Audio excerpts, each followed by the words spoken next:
मत्ती की पुस्तक 5 अध्याय उसका 46 में यहाँ लिखा है, क्योंकि यदि तुम अपने प्रेम रखने वालों ही से प्रेम रखते हो तो इसमें कौन सी बड़ी बात है? क्या महसूल लेने वाले भी ऐसा ही नहीं करते? तो परमेश्वर यीशु मसीह यहाँ क्या कह रहे हैं? आगे लिखा है कि इसलिए तुम सिद्ध बनो क्योंकि तुम्हारा स्वर्गीय पिता भी सिद्ध है। तुम सिद्ध बनो जैसे तुम्हारा स्वर्गीय पिता भी सिद्ध है। ओके, अब यहाँ परमेश्वर ने इस बात को कह दिया है कि तुम सिद्ध बनो जैसे तुम्हारा स्वर्गीय पिता सिद्ध है। तभी कि एक सवाल खड़ा कर दिया हमारे सामने ये कि तुम सिद्ध बनो जैसे तुम्हारा स्वर्गीय पिता सिद्ध है। तो क्या हम सिद्ध बन सकते हैं? धरती पर कोई कितना ही विद्वान क्यों ना हो, कितना ही कोई बुद्धिमान क्यों ना हो, अपने आप से कोई सिद्ध नहीं बन सकता। ओके, नहीं, ये संभव नहीं है। अभी ध्यान से समझिएगा कि हमने 29 मई को जब 40 दिन यीशु मसीह को पूरे हो जाते हैं तब प्रभु यीशु मसीह उठा लिए जाते हैं और उससे पहले आखिरी शब्द अपने चेलों से कहते हैं कि देखो, स्वर्ग और पृथ्वी का सारा अधिकार मुझे दिया गया है और वो मैं तुम्हें दिए जाता हूँ। ओके, जाओ जाकर के सब जातियों के लोगों को शुभ समाचार प्रचार करो और जो आज्ञा मैंने तुम्हें दी है वो मानना सिखाओ। ओके, अब यीशु मसीह उठा लिए गए हैं, लेकिन उससे पहले एक बात और कहा था कि जब तक स्वर्ग से तुम्हें वो सामर्थ्य ना मिल जाए, जब तक तुम पर पवित्र आत्मा ना उतरे, तब तक यरूशलेम में ठहरे रहना, यरूशलेम को छोड़ करके मत जाना। यीशु मसीह चले गए। अब ये लोग एक अटारी पर बैठ करके प्रार्थना कर रहे हैं और वहां लिखा है कि जब तक तो मतलब समझिएगा कोई फिक्स टाइम नहीं था। हमें तो फिक्स टाइम पता कि आज ये संडे है और अगले संडे को 50वां दिन हो जाएगा जहां प्रभु यीशु मसीह पवित्र आत्मा देंगे। ओके, हमको तो पता है, अब उनको नहीं पता था। तभी कोई भी चीज है, आपको कहा जाए कि आपको कुछ शर्ट चाहिए, कोई सामान चाहिए, तो मैं कहूँगा ओके दे देंगे, है ना, आप इंतजार करो, हम दे देंगे। अगर बताया जाए कि 10 दिन में मिलेगा तब तो ठीक है, 8 गुजरे, 7 गुजरे, 6 गुजरे, इस तरह से भैया फिनिश हो गया, 10वां दिन आ गया, ऐसे हो जाएगा। लेकिन जब आपको पता ही नहीं है तो इंतजार करना कितना कठिन है। तो वो उपवास रख रहे होंगे, उपवास में थे, प्रार्थना में थे, उपवास रखते रहे, प्रार्थना करते गए और फिर इस बात को याद कर रहे होंगे, जैसे कि हमने इस वचन को पढ़ा मत्ती 5 का 46 से 48 तक, कि तुम लोग जो अपने भाइयों को नमस्कार करते तो कौन सी बड़ी बात है? क्या महसूल लेने वाले भी ऐसा ही नहीं करते? हाँ, तुम सिद्ध बनो जैसे कि तुम्हारा स्वर्गीय पिता सिद्ध है। अब यदि यीशु मसीह ने कहा कि सिद्ध बनो तो इसका मतलब सिद्ध बन सकते हैं। आमीन। अगर जीसस क्राइस्ट ने कहा है कि सिद्ध बनो तो सिद्ध बन सकते हैं, क्योंकि उसने कहा वो ही हमको सामर्थ्य भी देगा। ओके, अब ये प्रार्थना कर रहे हैं, 1 दिन बीता, 2 दिन बीते, 3 दिन बीते, अभी आपस में बैठे हैं, एक दूसरे से बातें कर रहे होंगे, फिर प्रार्थना किया, फिर उपवास, फिर प्रार्थना, फिर आराधना, तो आपस में बैठ करके बात कर रहे होंगे कि प्रभु ने कहा कि जाओ सब जाति के लोगों को सुसमाचार प्रचार करो और जब पवित्र आत्मा तुम पर आएगा तो पहले तुम जब सामर्थ्य पाओगे तो पहले तुम कहाँ? यहूदियों में, यरूशलेम में तुम गवाह होंगे। अब ये सोच रहे होंगे यीशु मसीह के जो संदेश है यीशु मसीह का, वो तो बड़ा कठिन है, बड़ा मुश्किल, इसको कैसे बताएंगे? सद्दूकी और फरीसी लोग तो कैसे हैं, हम उनके बीच में अगर सुसमाचार प्रचार करेंगे, यीशु मसीह ने कहा कि सुसमाचार प्रचार करना, हम उस सुसमाचार को प्रचार करने गए तो उनको सामने ठहर ही नहीं पाएंगे। जब यीशु मसीह हमारे साथ थे तो उनकी बातों का जवाब देते थे, उनके सवाल होते थे, यीशु मसीह तुरंत जवाब देते थे, उनका मुंह बंद कर दिया करते थे। अब यीशु मसीह ने कहा है कि ठहरे रहो। इसको समझना, प्रभु ने कहा कि जब तक स्वर्ग से तुमको पवित्र आत्मा ना मिल जाए, सामर्थ्य ना मिल जाए, तब तक ठहरे हो। इसीलिए प्रभु यीशु मसीह ने कहा था कि मैंने इनको कहा सुसमाचार प्रचार करो, सब जातियों को जा करके बताओ, जो जो आज्ञाएं मैंने तुम्हें दी है उसको मानना सिखाओ। अब ये कह रहे कि हम ये कैसे कर सकते? इसीलिए यीशु मसीह ने कहा कि ठहरे रहो, अभी तो मैंने तुमको सिर्फ एक बुक दी है, अभी तो सिर्फ मैंने तुमको बताया तुम्हें जा करके सुसमाचार प्रचार करना, लेकिन इसके बाद जब पवित्र आत्मा तुम पर उतरे करेगा तब वो जानता है कैसे तुमको लेकर के चलना, कैसे तुम्हारे द्वारा बड़े बड़े काम करने, कैसे अंधे देखेंगे, लंगड़े चलेंगे, कैसे गूंगे बोलेंगे, बहरे सुनेंगे। ये कब होगा? जब पवित्र आत्मा तुम पर आएगा। क्योंकि हम नहीं जानते प्रार्थना कैसे करना चाहिए। पवित्र आत्मा आप ही आहें भर भर के जो बयान से बाहर हमारे लिए विनती करता है, प्रार्थना करता है, और वही पवित्र आत्मा तुम पर आएगा। तब तक ठहरे रहना, उपवास में रहना और प्रार्थना करते रहना। आमीन। मैं कहना चाहता हूं आप लोगों से कि ध्यान रखिएगा, आज अभी 29 मई को 40 दिन पूरे हो चुके थे। जब 40 दिन पूरे उस समय से उठा लिया गया तो बीच में एक आज का दिन आया संडे, जो शब्द का दिन है। शब्द का दिन आया। जब शब्द का दिन आया तो वो लोग तो डरे हुए थे, क्योंकि सदूकी और फरीसी तो इनको ढूंढ रहे थे। अब ये किसी हैकल में भी नहीं जा सकते थे, हैकल में ये नहीं जा सकते, तो ये उसी अटारी पर बैठ करके प्रार्थना कर रहे थे। मैं और आप, हमारे पास आजादी है, हम घर में हैं, ऑफिस में हैं, सड़क पे हैं, या कुछ भी, कोई भी आप अपनी गाड़ी को, एक्टिवा को ड्राइव कर रहे हैं, निरंतर आप प्रार्थना करते रहें और परमेश्वर से मांगे। परमेश्वर वो जो आपने 2025 साल पहले अपने चेलों को कहा था वही सेम है। परमेश्वर, आप आए थे, पाम संडे था, पहले पाम संडे हुआ, फिर गुड फ्राइडे हुआ, फिर आप जी उठे, फिर जी उठने के बाद 40 दिन तक अपने चेलों के साथ रहे, आप उठा लिए गए। अब वो 10 दिन बचे हैं, 50वां दिन है, अब उसमें हम प्रवेश करेंगे। वही पवित्र आत्मा मुझे भी चाहिए। और ध्यान से सुन लीजिएगा, सिद्ध बनो क्योंकि तुम्हारा स्वर्गीय पिता जैसे तुम्हारा पिता सीधे वैसे तुम भी सिद्ध बनो। इसको ध्यान से सुन लीजिएगा। यीशु मसीह ने कहा कि यूहन्ना बपतिस्मा देने वाले के दिनों से लेकर के अब तक स्वर्ग के राज्य में बलपूर्वक प्रवेश होता रहा है और बलवान उसे छीन लेते हैं। आमीन। बहुत सारे थे, 600 लोग थे वो जब यीशु मसीह से मिले थे। वो इतने सारे लोग थे और अटारी पे वो प्रार्थना करना शुरू कर दिया। अब एक दिन बीता, बोर हो गए, 100 चले गए। अगला दिन बीता, फिर बोर हो गए, 100 और चले गए, 200 गए, 300 गए, 400 गए, इसी तरह से घटते चले गए। मात्र कितने बचे वहां? 120 लोग वहां बचे जब वो प्रार्थना कर रहे थे। अब इसको ध्यान से समझ लीजिएगा कि बलपूर्वक, और ये बल कौन सा? ये वो जिम वाला बल नहीं है, ये कौन सा है? आत्मिक वाला। जो कहते हैं ना कि शरीर दुर्बल है परंतु आत्मा तैयार है। आत्मा यदि किसी के तैयार नहीं तो आप उपवास कीजिएगा, प्रार्थना कीजिएगा। और रेचल ये बता रहे थे शुरू में कि आराधना करें। अब उन बातों को भूल करके जो गलत होती हैं, जो उलझाती हैं, जो परमेश्वर के नजदीक ले जाने से हमको रोकती है, आप ध्यान रखिएगा। जैसे जैसे आप आगे बढ़ते जाएंगे वैसे वैसे शैतान भी आकर के टांग आएगा।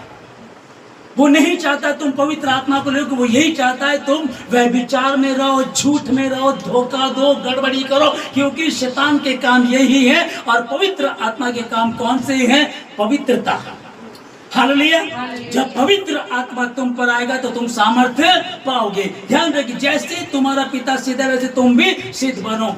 निरंतर आप प्रार्थना कीजिएगा, उपवास में जाइएगा, जितना हो सकेगा पवित्र बनिएगा, ताकि परमेश्वर जो संडे आने वाला है जब आप उसमें उपस्थित हो तो परमेश्वर का आत्मा उतरे और तुमको छुए और तुमको। हालेलुया।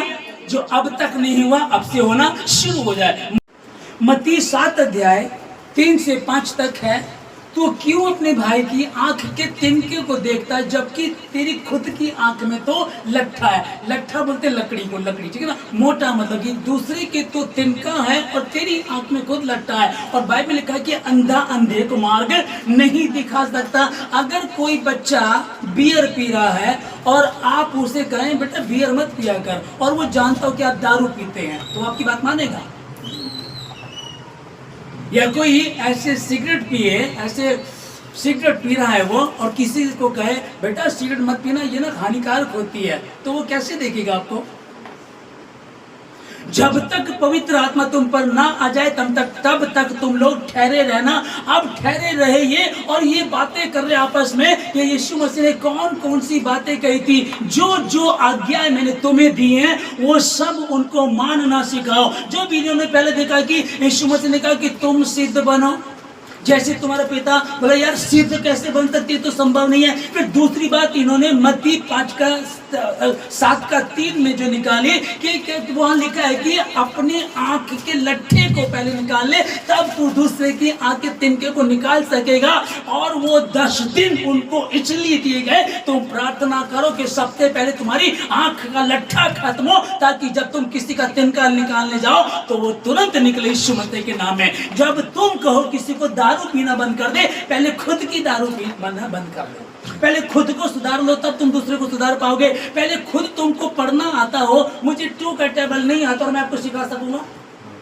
मैं बता पाऊंगा आपको? नहीं। तो सबसे पहले मुझे आना चाहिए। इसलिए ठहरे रहना जब तक पवित्र आत्मा ना आ जाए। आपस में ये काउंसलिंग कर रहे होंगे, आपस में दूसरे से बात कर रहे होंगे। मत्ती में उसने ऐसे ही कहा था। फिर आगे मत्ती 5:20 में लिखा है कि क्योंकि मैं तुमसे कहता हूं जब तक तुम्हारी धार्मिकता सदूकी और फरीसियों से बढ़कर नहीं होगी, तब तक तुम स्वर्ग के राज्य में कभी प्रवेश करने नहीं पाओगे। किसी ने एक चेले ने कहा होगा, प्रभु यीशु मसीह ने ये कहा था, भाई हमारी जो धार्मिकता है, जब हम फील्ड में जाएंगे, गली में, गांव में, मोहल्ले में निकलेंगे, लोगों को शुभ समाचार बताएंगे, तो सबसे पहले हमारी धार्मिकता कैसी होनी चाहिए। आज जो कथावाचक हैं वो कथा जो सुनाते हैं 10-10 लाख रुपया लेते हैं ना, कथा सुनाने के वो इतना पैसा ले रहे हैं। और यीशु मसीह क्या कह रहे हैं, यहाँ लिखा है कि जब तक तुम्हारी धार्मिकता सदूकियों से, फरीसियों से, उन लोगों से हटकर ना हो, तब तक तुम स्वर्ग के राज्य में प्रवेश नहीं कर सकते। अब लोगों को शुभ समाचार बताने जाना है, लोगों को सिखाना है कि तुम सिगरेट छोड़ दो, तो सबसे पहले तो मुझे छोड़नी पड़ेगी। ओके, अभी क्या हुआ, यहाँ जगाधरी में एक मीटिंग थी, अभी अच्छी मीटिंग थी, प्रभु का धन्यवाद। तो वहाँ पास्टर चांदना जी आए हुए थे जो देहरादून से हैं। आखिरी में जो कथावाचक आते हैं तो कुछ ना कुछ देना पड़ता है, क्योंकि वो आए हैं, कई गाड़ियाँ थी, उनकी पेट्रोल खर्चा था। हम लोगों ने उनको कुछ दिया। जब देने लगे तो पहले तो उन्होंने बहुत मना किया, बाद में उन्होंने प्रेयर करके उन्होंने वापस कर दिया कि नहीं, ये हमें नहीं लेना है। तब देखिएगा यीशु मसीह ने जो अपने चेलों को सुसमाचार प्रचार करने के लिए भेजा, तो उनको कहा था, तुमने ये शुभ समाचार सेंट मेंट दे दो। तुमने ये शुभ समाचार मुफ्त में पाया और मुफ्त में दे दो। इसकी कोई कीमत नहीं। आप कहें कि कोई कीमत है, ऐसा कहीं भी कुछ नहीं है। जब तक तुम्हारी धार्मिकता सदूकी और फरीसियों से अलग ना हो, उनसे हट करना, तब तक कोई तुम में से स्वर्ग के राज्य में प्रवेश नहीं कर पाएगा। ये थी वो आज्ञाएं, जो आज्ञाएं मैंने तुम्हें दी है उनको मानना सिखाओ। और लालच के कारण ही था, जब गेजी जो एलिशा का चेला था, उस समय जो धन दिया जा रहा था, नामान कोड़ी का कोड़ ठीक होता। नामान कोड़ी एक मंत्री था, वो कुछ धन संपत्ति लाता है और कहता है कि ये मैं तुम्हें देना चाहता हूँ। एलिशा मना कर देता है। गेजी के मन में आ जाता है लालच, और लालच के कारण जब उसे ले लेता है तो बाद में आप जानते हो श्रापित होता है। एलिशा कहता, तुझे नामान कोड़ी का कोड़ लग जाए, और तुरंत कोड़ी हो जाता। कारण क्या था? लालच का कारण, कि जब तक तुम्हारी धार्मिकता, उसने क्या बताया, एक अन्य जाति का दूसरे देश से मसीह यीशु पर विश्वास करके उनके यहाँ आता है और वो उसको चंगा कर देता। कहता कि जा करके 7 बार नदी में डुबकी लगा ले। वो शुरू से ही कोड़ी था, उसके शरीर में कोड़ था वो अमीर, लेकिन उसके पास कुछ ऐसी खुशी नहीं थी। वो अपनी पत्नी के पास नहीं जा सकता था, वो किसी के साथ ठीक से बैठ नहीं सकता था, क्योंकि कोड़ दूसरे को लग जाता। आप समझिएगा, उसका चेला, एलिशा का चेले को जब वो धन का उसे लालच आता तो वो खुद कोड़ी हो जाता है। इसको ध्यान से समझिएगा। पर प्रभु यीशु ने क्या कहा था कि जब तक तुम्हारी धार्मिकता, हालेलुया, जब तक तुम्हारी धार्मिकता सदूकी और फरीसियों से बढ़कर के ना हो, तब तक तुम स्वर्ग के राज्य में कभी प्रवेश करने नहीं पाओगे। इसलिए ध्यान में रखिएगा कि मुझे अब इस लालच को भी दूर करना, क्योंकि यही लालच है जो इंसान को बर्बाद कर रहा है आज के दौर में भी। मत्ती 5 का 27 और 28 में लिखा है कि तुम सुन चुके हो कि व्यभिचार नहीं करना, व्यवस्था थी, एक व्यवस्था थी कि व्यभिचार नहीं करना है। पर जब प्रभु यीशु मसीह आए तो उन्होंने एक नया नियम, नई आज्ञा दी। यहाँ कहते कि तुम सुन चुके हो कि व्यभिचार नहीं करना, परंतु मैं तुमसे कहता हूं जो मन में किसी के प्रति विचार करे, इमेजिन करे, है ना। और आज तो कितना है, बहुत ज्यादा। आज आप मोबाइल खोल लीजिएगा, सबसे ज्यादा इसमें गंद आता है। ओके, जिस फोटो को कभी ऐसे सड़क पे देखते हुए डरते थे, जब कभी पिक्चर देखने कोई जाते थे तो उनको डर लगता था कोई देख ना ले, आज बिल्कुल कोई डर नहीं रहा। यहाँ क्या लिखा है कि तुम सुन चुके हो, मतलब व्यभिचार करना नहीं है। अगर तुमने मन में किसी औरत ने किसी पुरुष को देखा, वाह क्या बॉडी है, काश मैं इसके साथ सो जाऊं, वाह ये कितनी खूबसूरत महिला है, काश ये मेरे साथ सो जाए, अगर आपने सोचा तो पाप कर दिया, व्यभिचार कर दिया। ओके, आज कैसे बचेंगे? अभी की बात है, आगरा की बात है। मंदिर के अंदर 5 साल की एक बच्ची को एक बड़ा आदमी उसको मंदिर में ले जाकर उसका दुष्कर्म किया। ये जो व्यभिचार अभी की 2025 की बता रहा हूं आपको, है ना। अब 2025 की इसी की एक और है कि एक लड़की है, 2.5 लाख रुपए उसकी तनख्वाह है, इंजीनियर है, 2.5 लाख रुपए उसकी तनख्वाह है और अच्छे से जीवन चलता है। जिस लड़की के साथ वो रहती है उसकी भी तनख्वाह इतनी है, दोनों की 4 लाख हो गई, है ना। दोनों की 4 लाख रुपए तनख्वाह हो गई। उसके बाद इनका पेट नहीं भरा, इन्होंने एक गंदी रील बनाना शुरू किया। तो उसमें बात नहीं बनी, क्योंकि अगर लड़का लड़की नॉर्मली आपस में इस तरह से प्यार व्यार कर रहे हैं तो ये कॉमन हो गया। तो कुछ हटकर दिखाना था। ये लोग दिल्ली से राजस्थान गए और राजस्थान में एक जगह रुके, 75 साल की उम्र का एक बुजुर्ग इनको मिलता है, उससे बात करते हैं। ये लेडी अंदर निवस्त्र बैठी हुई है, धीरे धीरे शीशा को, ध्यान से समझिए मैं क्या कहना चाह रहा हूं, लोगों को धीरे धीरे शीशा खोलती है। वो लड़के, वो बुजुर्ग कहता है, अरे ये क्या तुमने क्या कर रहे हो, तुम कितनी गंदी हरकत कर रहे हो। वो लड़का कहता, आप जो कुछ इसके साथ करना चाहो कर सकते हो, जो कुछ करना चाहो कर सकते हो। ये इन्होंने कैमरे लगा रखे थे ताकि एक रील बन सके। वो कह रहा है कि नहीं तुम ये क्या कह रहे हो, गलत बात है। नहीं ऐसा कुछ नहीं, कोई देख नहीं रहा, हम किसी को नहीं बताते, हम तो ऐसा करते हैं। उस बुजुर्ग ने उसके साथ ऐसा किया और उनकी एक रील बनी। रील जब लोगों तक पहुंची और उस बुजुर्ग के घर भी पहुंची, वो शर्मिंदा हुआ। समझ पा रहे क्या? मैं आपको कोई और बात नहीं बता रहा हूं, मैं क्या कहना चाह रहा हूं। यीशु मसीह ने कहा कि तुम सुन चुके थे व्यभिचार नहीं करना, पर मैं तुम्हें नई आज्ञा देता हूं, व्यभिचार करना नहीं बल्कि सोचना भी नहीं है। आप देखिएगा, एक 23 साल की लड़की, 2.5 लाख रुपए, 2,10,000 रुपए उसकी पर मंथ की उसकी सैलरी है, उसके बाद भी और पैसा चाहिए और पैसा चाहिए। अब ये कितना गंदा आ गया है। सोचना भी नहीं है। परमेश्वर एक नियम को लेकर के आया था कि तुम उस समय तुम सुन चुके, तब ऐसा कहा जाता था, इस तरह कहा जाता था, पर मैं तुमको कहता हूं सोचना भी नहीं है। उधर परमेश्वर ने एक नियम दिया, सोचना भी नहीं है। इधर शैतान ने ऐसी चाल चली कि आज लोग बिल्कुल नगन हो गए हैं। 5 साल की बच्ची के साथ ना तो उसको ये चिंता रही कि ये मंदिर है, और ना उसको ये चिंता रही कि ये छोटी बच्ची है, उसकी हवस है बस। आप ध्यान से समझिएगा कि प्रभु यीशु मसीह ने अपने चेलों को भेजा, उनको कहा तुम ठहरे रहना, जो अधिकार मुझे मिला है वो मैं तुम्हें देता हूं। जाओ सब जाति के लोगों को शुभ समाचार प्रचार करो, जो जो आज्ञा मैंने तुम्हें दी है उनको मानना सिखाओ। अगर इस लड़की को बताओ शुभ समाचार पहुंचे, वह भी जब बहन वह विचार करना तो बहुत दूर की बात है, सोचना भी नहीं है। लेकिन शैतान शातिर है, समझिएगा। 2 लोगों की लड़ाई है, अंधकार की और ज्योति की, सच्चाई की और झूठ की, परमेश्वर की और शैतान की, बस दूसरा कोई नहीं है। हम कहें क्या, वो 5 साल की बच्ची के साथ दुष्कर्म करने वाला जब वो फंस गया, पकड़ा गया, अब वो भी माथा पीट रहा होगा, ये मैंने क्या कर दिया। 75 साल की उम्र का वो व्यक्ति जब उसके नाती पोते उस वीडियो को देख रहे होंगे, वो कह रहे होंगे ये क्या हो गया है, ये मैंने क्या कर दिया। अब हो गया, अब कुछ हो नहीं सकता। शैतान आया है नाश करने, घात करने, बर्बाद करने। यीशु मसीह ने कहा मैं इसलिए आया कि वो जीवन पाए और बहुतायत का जीवन पाए। अगर कोई अपनी पत्नी को छोड़ना चाहे तो उसको त्याग पत्र दे, पर एक कंडीशन दी गई है कि वह विचार को छोड़ दूसरा कोई कारण नहीं है। वो पागल है, जबान जोर है, बदतमीज है, अनपढ़ है, या कुछ भी कमी क्यों ना हो, वो लंगड़ी हो गई। कई बार होता ना कि यार इसका एक्सीडेंट हो गया, मैं इसको छोड़ देता हूँ, ये पहले जैसी नहीं, बहुत सारी इस तरह की बातें आती हैं। बस एक कंडीशन दी गई है, वह विचार को छोड़ करके दूसरा कोई कारण नहीं है। लेकिन अगर तो भी आप उसको माफ करते हैं, उसके साथ रहते हैं, तो ये बड़ी भक्ति है। ओके, हमारे यहाँ का सहारनपुर का एक लड़का था और शामली की एक लड़की है, दोनों में प्यार हुआ।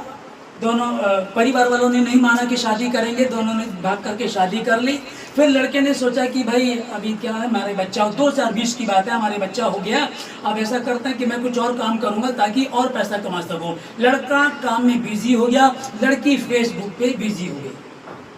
लड़के को शक हुआ, धीरे धीरे उसने क्या टैग कर लेते ना, मालूम पड़ जाता है, हैक कर लेते हैं, क्या बोलते हैं उसको, हैक कर लेते हैं, उसका उधर का मैसेज को पता लग जाता है। तो वो लड़की अपनी माँ के घर आई हुई थी शामली में, लड़के ने उस मैसेज को पढ़ा, लड़के ने एक छुरी खरीदी हुई थी, उसके घर गया, जाकर के उसके बाप के सामने उस लड़की को छुरी से घोंप करके मार दिया।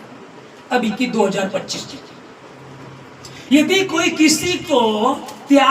किसी पत्नी को अगर छोड़ना चाहे तो त्याग पत्र दे।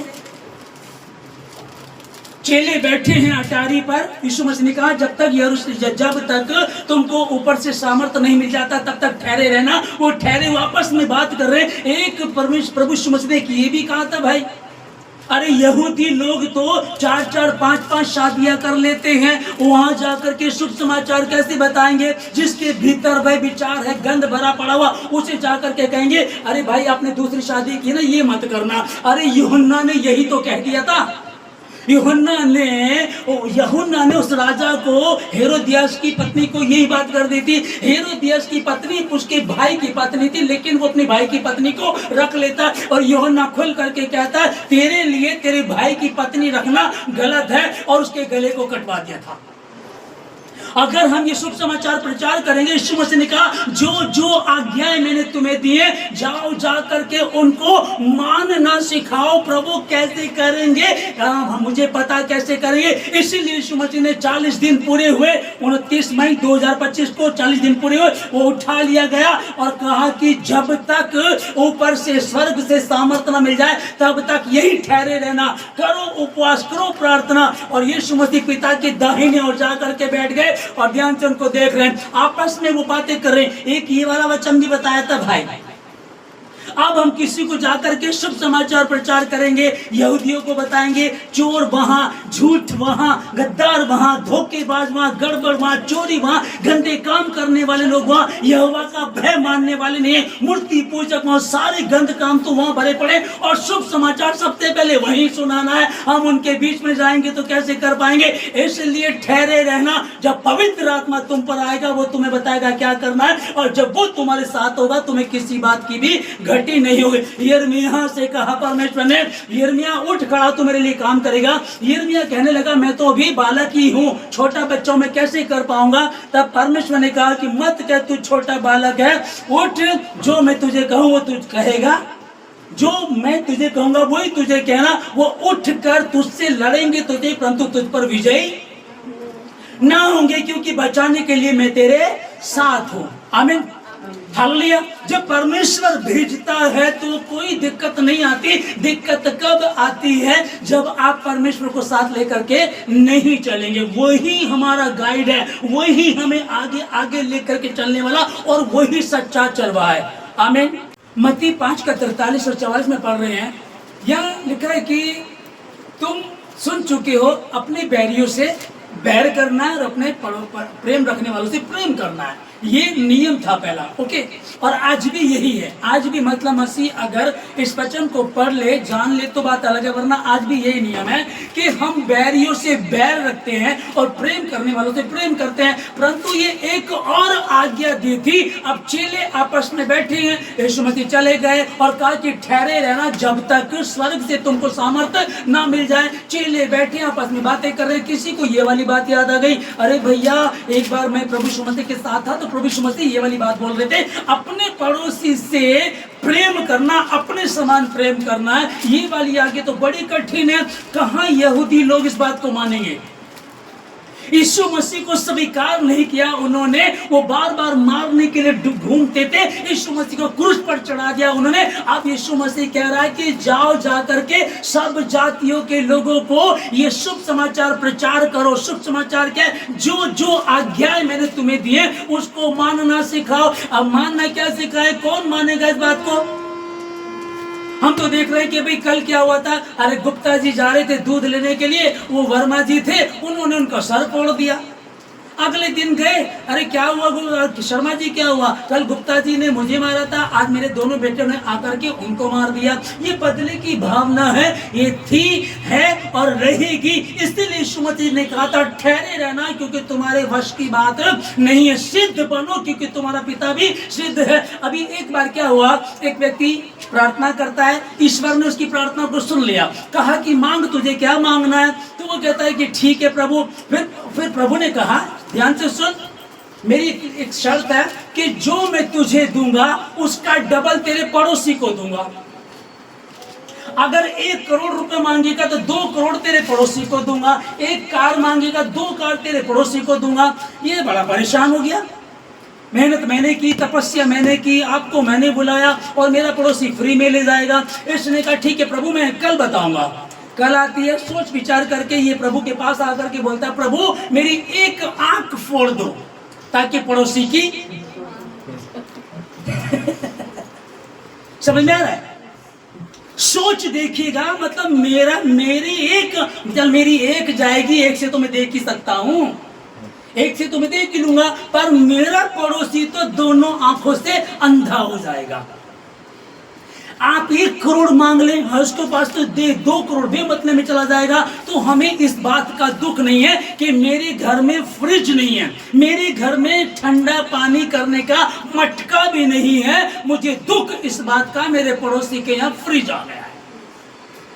और यीशु मसीह ने इस बात को कहा कि तुम सुन चुके हो, अपने बैरियों से बैर करना, अपने प्रेम रखने वालों से प्रेम रखना। कौन सी बड़ी बात है, सब यही तो कर रहे हैं।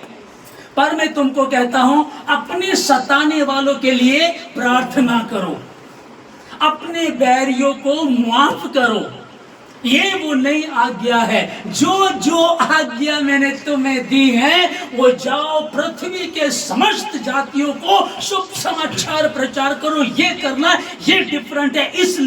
इसलिए दुनिया में सबसे ज्यादा पढ़ी जाने वाली पुस्तक ये 200 रुपए की पवित्र शास्त्र बाइबल है। गिनीज बुक में रिकॉर्ड है, सबसे ज्यादा बिकी जाती है, सबसे ज्यादा पढ़ी जाती है, सबसे ज्यादा इसका विरोध किया जाता। दुनिया में यदि सबसे ज्यादा विरोध किसी पुस्तक का हुआ है तो वो ये बाइबल है। बताइए कौन सी बातें इसमें यीशु मसीह ने गलत कही? चेलों को आखिरी टाइम में बोल करके गया, मैं तुम्हें वो अधिकार देता हूं जो मुझे दिया गया, स्वर्ग और पृथ्वी का सारा अधिकार मेरे पास है, वो मैं तुम्हें देता हूं। जाओ सब जातियों के लोगों को।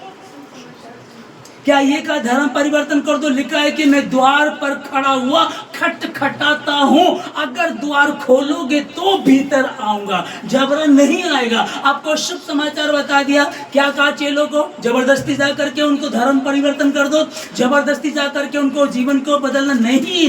लिखा है कि तुम शुभ समाचार बताओ, बाकी का काम मेरा है। आमीन। मत्ती 6 अध्याय 6:33। लोग ज्यादा पैसा कमाएं। अभी हाल ही में लालच के कारण ज्योति वर्मा, हरियाणा की ज्योति वर्मा यूट्यूबर थे, रील बनाया करते थे। रील बनाते बनाते पाकिस्तान से किस तरह कांटेक्ट हो गया और वो पाकिस्तान की जासूस बन गई। अच्छा जीवन जी रही थी, अच्छा कमा रही थी, खा रही थी, ऐश कर रही थी, लेकिन ज्यादा लालच ने आज क्या कर दिया, पूरा जीवन उसका अब खत्म हो गया। अब यीशु मसीह ये करे कि तुम कल की चिंता मत करो, क्या खाएंगे क्या पिएंगे। अरे आकाश के पक्षियों को देखो, ना बोते हैं ना काटते हैं, तो भी तुम्हारा स्वर्गीय पिता उनको समय से देता है। ओके, तो यहाँ प्रभु यीशु ने कहा कि तुम किसी चीज की चिंता, हम कल क्या खाएंगे क्या पिएंगे, यहाँ क्या लिखा है इसमें, तुम पहले उसके धर्म और राज की खोज करो। उसके धर्मराज की खोज करने के लिए आप कहीं भी बैठे हैं, किसी भी दुनिया के किसी भी कोने में है, आप इसको पढ़िएगा। ये उसका धर्म है, इसी में उसका राज्य है। जब आप इसको पढ़ेंगे, समझेंगे, इसके अनुसार चलेंगे, लिखा है कि फिर ये वस्तु तुम्हें यूं ही दे दी जाएंगी। मैं बता रहा था दिल्ली की जो 23 साल की लड़की दिल्ली में इंजीनियर है, 25 लाख रुपए एक साल की सैलरी है। और जो लड़का, जिस लड़के के साथ वो रह रही थी, मतलब प्यार व्यार हो गया, उसकी भी सैलरी इतनी है। क्या ये कमी थी? अब वो लड़का भी, ये लड़की भी इस तरह की वीडियोज बनाना शुरू कर दिया ताकि वो और पैसा कमा सके। कल की चिंता मत करो। लालच मनुष्य को बर्बाद कर देता, तबाह कर देता। अब ये लड़की, क्या इसके पास कुछ इज्जत रह गई? क्या वो सैलरी अब मिलेगी? कहां होगी ये? जेल में। हालेलुया। कि हम लोग को डिफरेंट करेंगे, हटकर कुछ बनाएंगे। इन्होंने पहले बहुत सारी वीडियो बनाई, बराबर की उम्र के थे, तो उस पे ज्यादा लाइक, ज्यादा व्यूज नहीं आए। इन लोगों को डिफरेंट करना है। डिफरेंट क्या होगा? एक 23 साल की लड़की और 75 साल का जो बुजुर्ग होगा, जब आपस में ये कुछ कर रहे होंगे, जब लोग देखेंगे तो ज्यादा पैसा आएगा। क्या है? गंदगी। वो शैतान किसी भी तरीके से तुमको उलझाएगा। आप बहुत अच्छे हैं, हर प्रकार से आप ईमानदार हैं, लेकिन जो आपकी वीकनेस है, जो आपकी कमजोरी है, उसी पर वो काम करना शुरू करेगा, उसी से वो आपको तबाह करेगा। और धरती के ऊपर, आसमान के नीचे उस शैतान से कोई भी बच नहीं सकता। उससे कोई बच नहीं, किसी न किसी रीति से वो आपके पास आएगा। आपको नशे की आदत है, जुए की है, सट्टे की है, व्यभिचार की है, पैसे की है, कुछ भी आपके अंदर है, उसी को लेकर के आएगा। लेकिन समझ नहीं क्या कहा, यहाँ पढ़ रहे जो मत्ती 6:33 में, तुम पहले उसके धर्म और राज की खोज करो, उसके बाद ये सब वस्तुएं तुम्हें यूं ही मिल जाएंगी, दे दी जाएंगी, ढूंढते हुए तुम्हारे पीछे आएंगे। आमीन। ठहरे रहना, जब तक पवित्र आत्मा तुमको ना मिल जाए तब तक ठहरे ना। ये जितनी बातें भी बताइए, कुछ बातें हैं, ये बहुत सारी भरी पड़ी हैं। जो बातें यीशु मसीह ने कहा, जो आज्ञा मैंने तुम्हें दी है, वो सब जातियों के लोगों को मानना सिखाओ। पहले तो खुद मानना पड़ेगा। तेरी आंख में लट्ठा है तो दूसरे का तिनका निकाल रहा तो नहीं कर पाएगा। तो खुद सिगरेट पी रहा, दूसरे को बोलो सिगरेट मत पियो, तो वो कैसे मान लेगा? तो खुद अपने पड़ोसियों से बैर करता है तो कोई और को तो कहेगा पड़ोसी से ना प्रेम करना चाहिए, तो क्या कर पाएगा? कह तू तो अपने पड़ोसी से लड़ रहा था। अपने पड़ोसियों के लिए प्रार्थना, अपने पड़ोसी को अपने समान प्रेम करो, अपने सताने वालों के लिए प्रार्थना करो। कितना खतरनाक है। प्रभु ये कैसे हो पाएगा? मुझे पता नहीं हो पाएगा, इसीलिए तुमको कहा यरूशलेम को मत छोड़ना, ठहरे रहना, उपवास में रहो, प्रार्थना में रहो, मत छोड़ना। अर्थात वहीं बैठे रहना, उपवास रखो, प्रार्थना करो, जब तक स्वर्ग से तुमको सामर्थ्य ना मिल जाए। ये बैठे हैं, प्रार्थना कर रहे हैं, उपवास कर रहे हैं, एक एक बात को याद कर रहे हैं। ये कितनी खतरनाक बात है। अपने बैरी से सदू की लोग तो उस स्त्री को लेकर के आए, सदू की लोग उस औरत को लेकर है, कहने लगे प्रभु ये व्यभिचारिणी है। अरे वो व्यभिचार क्यों कर रही है? विचार किया किसी ने? वो बेचारी दुखी है, परेशान है, हालात की मारी है, ये बच्चे को दूध पिलाना है। उस औरत को पकड़ कर लिया, कहने लगे कि ये व्यभिचारिणी है। प्रभु ने कहा फिर ठीक है, जिसने पाप ना किया वो पहला पत्थर मारे। जिसने पाप ना किया वो पहले पत्थर मारे और सब छोड़ करके चले गए। ऐसी आज्ञा समझने कठिन है, लेकिन नामुमकिन नहीं है। और अगर आप ऐसा करते हैं तो आप हीरो हैं। आमीन। आप पिक्चर देखते हैं, आप किसको पसंद करते हैं, विलन को या हीरो को? हेलो, जल्दी बताइए, विलन को या हीरो को? लेकिन हीरो तो शुरू से लेकर आखिर तक दुखी तो उठाता है। कभी उसकी माँ को उठा लिया, कभी उसकी गर्लफ्रेंड को उठा लिया, कभी उसके बच्चे को मार दिया, कभी उसको 20 साल की सजा हो गई, तो भी किसको पसंद करते हैं? हीरो को। और विलन शुरू से ऐश करता है, बढ़िया कपड़े पहनना, बढ़िया गाड़ियों में घूमना, पुलिस वाले को फोन कर देना, हाँ भाई इस आदमी को उठा ले, है ना। विलन को अब समझिएगा कि हम फिल्मों को देखते हैं, हमको हीरो ज्यादा पसंद आता है, विलन पसंद नहीं आता। क्यों? अपने पड़ोसी से अपने समान प्रेम करना है, ठीक है ना। अब यार ये कैसे होगा? मुश्किल है। तो हीरो का मतलब यही होता है, हम लोग आज भी हम लोग हीरो को पसंद करते, जबकि वो पैदा होता है, उसकी माँ मर गई, फिर वो कहीं चाय की दुकान पे लगता है, फिर वो बड़ा होता है, फिर वो उसकी गर्लफ्रेंड चली जाती है, फिर वो उनकी बहन को उठा लेते हैं, मतलब उसका दुख पूरी पिक्चर में वो दुख उठाता रहता है। हम 3 घंटे की मूवी देखते हैं, लेकिन वो तो उसमें तो 20 साल दिखाते हैं, 50 साल दिखाते हैं, और विलन पूरी पिक्चर में ऐश करता है, और आखिरी में विलन मर जाता है, और हीरो को जब इंसाफ मिलता है, वो गर्लफ्रेंड मिलती है, पैसा मिलता है, उसके बाद पिक्चर खत्म हो जाती है। तो अगर हम ऐसा ले लें, है ना, तो ट्रेंड जो चेंज हो रहा है ना, कि अब लोग विलन को पसंद कर रहे हैं, कि यार सारी ऐश तो विलन ही कर रहा है, विलन को पसंद करेंगे। इसका कारण क्या, वही जो रेचल ने बताया, उसमें क्या है, सीधे सीधे शैतान अपना काम करना चाह रहा है। एनिमल जैसी मूवी जो आप बन रही हैं और लोग देख रहे हैं, उसके जैसा बनना चाहते हैं। आपने बताया कबीर मूवी ऐसी थी, लोग वैसा बनना चाह रहे हैं, समझ रहे हैं, बड़े घरों के दिखाए वो गलत काम, गंदा काम करना चाह रहे हैं, और उसी तरीके के लोग बनने चाह रहे हैं। उसी जगह में जहां यीशु मसीह ने 2025 साल पहले कहा था कि जाओ जाकर के सब जातियों के लोगों को ये शुभ संदेश दो कि पाप को खत्म करना, पाप को खत्म करना। अब ऐसा हो रहा है कि पाप बढ़ता जा रहा है। सकरे मार्ग से प्रवेश करो, चौड़ा है वह मार्ग जो नरक को पहुंचाता है। मत्ती 7:13 और 14 में ये लिखा हुआ है। ओके, हमने इस वचन को पढ़ा। तो अभी हम आपस में बात कर रहे हैं, मैं आपसे पूछ ही रहा हूँ क्या सही है, तुमको क्या अभी क्या चल रही थी बात। अपने पड़ोसी से अपने समान प्रेम रखो। आप किसको पसंद करते हैं, हीरो को या विलन को? तो आपने बताया कि हीरो को, लेकिन अब ज्यादा ये हो रहा है कि विलन को ज्यादा पसंद कर रहे हैं, क्योंकि पूरी पिक्चर में ऐश वो करता है, कोई दुख नहीं, कोई झंझट नहीं, आखिर में मरना मर जाएंगे। तो बहुत सारे लोग ये भी मानते हैं कि कोई स्वर्ग नरक नहीं है, जो कुछ यहाँ है किसने देखा है, किसने आकर के बताया? कौन बताएगा कि जहर का स्वाद कैसा होता है, ठीक है ना। तो भैया ऐसा है, इन सब चीजों को छोड़ो, आज को जी लो। बहुत सारे लोग हैं, इसीलिए बाइबल क्या है, विश्वास का संदेश, विश्वास का संदेश है। अब मैं कहूँ कि अब आप कह रहे कि ये बताओ कि जहर कड़वा होता है कि मीठा होता है, जिसने खाया वो तो निकल लेता है, वो क्या बताएगा, वो तो बताता नहीं है। तो फिर अब हम क्या करें, समझ में नहीं आ रहा। इसीलिए कहा कि जो विश्वास करेगा वो नाश नहीं होगा परंतु अनंत जीवन पाएगा। जितनों ने उस यीशु मसीह पर विश्वास किया, उस यीशु मसीह ने उन सबों को परमेश्वर की संतान होने का अधिकार दिया। अब विश्वास आशा की हुई वस्तुओं का निश्चय और अनदेखी वस्तुओं का प्रमाण है। अनदेखी जो दिखाई नहीं दे रही है, स्वर्ग होता है क्या, लोग मानते हैं होता है। मोक्ष की तलाश में लोग धन संपत्ति सब छोड़ देते हैं। रिटायर्ड हो गया, सारी जिंदगी नौकरी की, सारी जिंदगी दूसरों के लिए काम किया। आप रिटायर्ड हुए, क्या करें, घर छोड़ दिया, पति पत्नी बच्चे सब छोड़ दिया। कहाँ चले गए, जंगल में निकल गए, मोक्ष की तलाश में चले गए, खोज कर रहे सत्य की। अब वो यीशु मसीह कह रहा, मार्ग सत्य जीवन मैं ही हूँ, बिना मेरे द्वारा कोई पिता के पास पहुंच नहीं सकता। यही भारतीय दर्शनों में लिखा है, अस्तोमा सद्गमय तमसोमा ज्योतिर्गमय मृत्योमा अमृतगमय। हे परमेश्वर, हम असत्य में हमें सत्य की ओर लेकर के जा। तमसोमा, तमस मैंने अंधकार, तमसोमा ज्योतिर्मय, है ना, हम अंधकार में रोशनी की ओर ले जा। मृत्योमा अमृतगमय, हम मौत जैसा जीवन दे रहे हैं, हमको जीवन की ओर लेकर के जा। और यीशु मसीह ने इसके विषय में क्या कहा, वो कहता है कि यूहन्ना 14:6 में, मार्ग सत्य जीवन मैं ही हूं।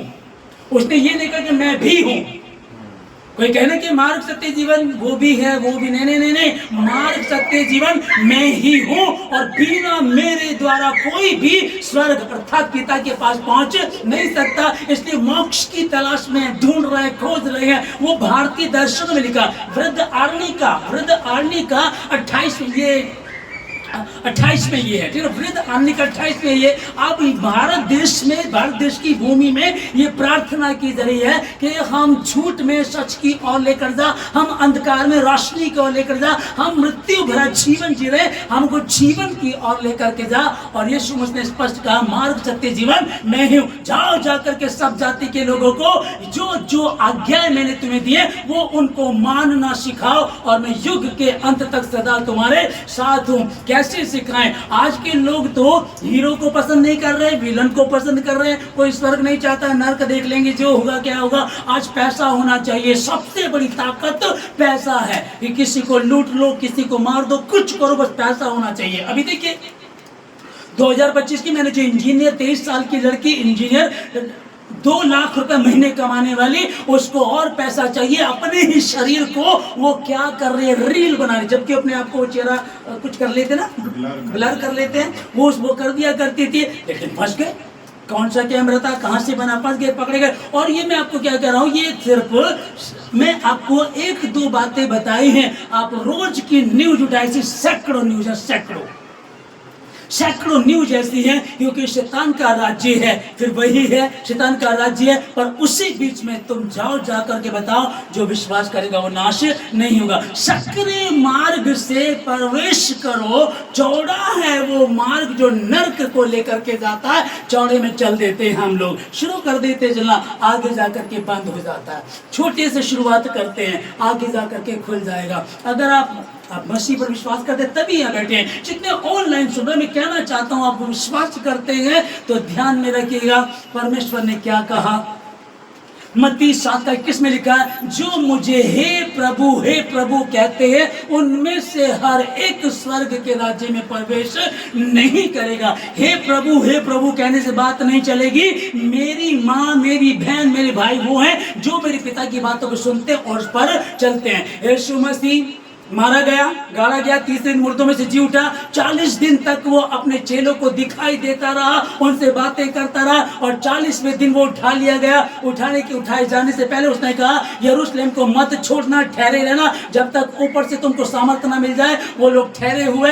आज वो दिन है, शब्द का दिन है। वो अटारी पर बैठे हुए प्रार्थना कर रहे हैं। जो बातें आप तक पहुंचाई हैं, इस पर ध्यान दीजिएगा, इसको फिर से पढ़िएगा, फिर से देखिएगा, विचार कीजिएगा। और मैं कहना चाहता हूं आप लोगों को, संडे 8 तारीख 50वां दिन आ रहा है। पवित्र आत्मा उतरेगा, बंधन टूटेंगे, हर गंदगी जाएगी, हर गड़बड़ी जाएगी, हर शर्मिंदगी मिटेगी यीशु मसीह के नाम में। जब तुम सामर्थ्य पाओगे तो सबसे पहले यरूशलेम में, अपने घर में तुम गवाह होंगे, और फिर यहूदियों में, फिर गैर यहूदियों में, और फिर सामरियों में, पृथ्वी के छोर तक तुम मेरा गवाह होंगे। जैसे सूर्य उदय होता है, हर कोई उसको देख लेता, वैसे आप चमकोगे यीशु मसीह के नाम में, क्योंकि उसने इस बात को कहा है और वही ठहरा करके गया। उसी ने कहा ठहरे रहना, वहां तो ये था ठहरे रहना।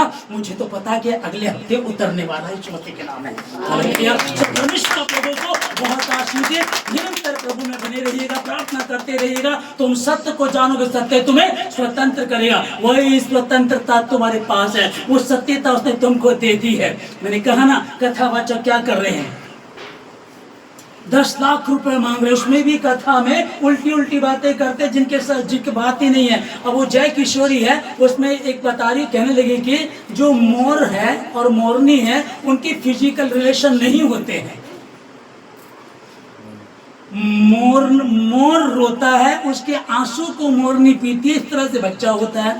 फिर किसी पढ़े लिखे ने डाला, बोला ऐसा होता है, मतलब कि उनको पता भी नहीं है। एक कह रहा है कि लहसुन ऐसे होता है, एक कह रहा है कि ऐसे होता है, एक कह रहा है ऐसे होता है, मतलब कि उनको इस बात का पता ही नहीं, तो भी 10-10, 20-20 लाख रुपए ले रहे। और मैंने आपको बताया, पास्टर चांदना हमारे अभी आए थे, उनको दिया गया कुछ 10,000 20,000 होंगे, इससे ज्यादा नहीं होंगे, लेकिन इतना भी लेने से कौन मना करता है। उन्होंने मना कर दिया, नहीं, मैं परमेश्वर का सेवक हूँ, मैं सेवक हूँ। और सेवक के लिए बाइबल में लिखा है, समझ ने अपने चेलों को भेजा, सेवक को कहा कि तुम सेवक को, नौकर नहीं। तनख्वाह नौकर की होती, सेवकों की नहीं होती है।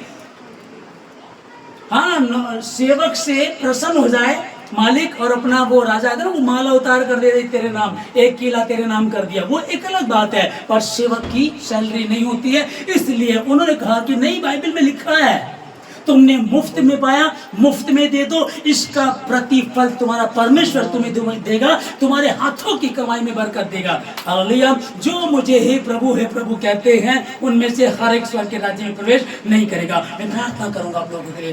प्यारे प्रभु जी, धन्यवाद देते आज की सुबह के लिए, सुंदर समय के लिए, आज के दिन के लिए, आज के इस मैसेज के लिए, अच्छी आराधना के लिए परमेश्वर, जो आपने हमें दिया। कि परमेश्वर मुझे बोलने को दिया, आपने दिया, मैंने बोल दिया, इतना काफी नहीं है। उसको सुना, समझे, उसके अनुसार चलने वाले बने, ताकि हम पहले गवाह हो सके पृथ्वी पर, अपने पड़ोस में, अपने मोहल्ले में, अपने ऑफिस में, अपने स्कूल में। यदि हम ट्रेन में जा रहे हैं, 4 घंटे का सफर कर रहे हैं, जो मेरे पास बैठा वो मेरा पड़ोसी है, जो मेरे पास बैठी वो मेरी पड़ोसन है। हम ऐसा करें, अपनी गवाही छोड़ें। वो कौन लोग थे, कैसे लोग थे? ऐसा तो नहीं है कि मेरी एक आंख फोड़ दे तो तब मेरे पड़ोसी के तो दोनों ही फूट जाएगी। हम विचार करें, सोचें। प्रभु यीशु मसीह ने कहा, पहले वचन को जब हमने पढ़ा था, तुम सिद्ध बनो जैसे तुम्हारा स्वर्गीय पिता सिद्ध है। अगर तुम अपने प्रेम करने वालों से प्रेम करते हो, उन्हीं को नमस्कार करते हो, तो ये कौन सी बड़ी बात है? अन्य जाति भी क्या ऐसा ही नहीं करती है?